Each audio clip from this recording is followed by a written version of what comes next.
man who designed the Indian Chief and the Indian Scout, two of the most famous motorcycles in the world, iconic motorcycles.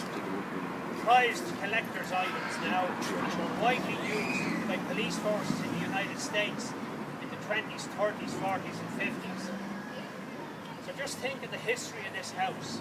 134 years ago in this house, Charles Franklin was born. And we're going to unveil the plaque now.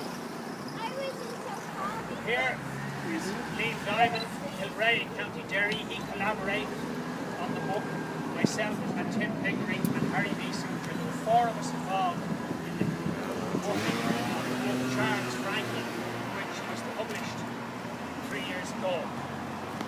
Leo O'Reilly, whose motorcycle business is across the road, was also involved in this plaque.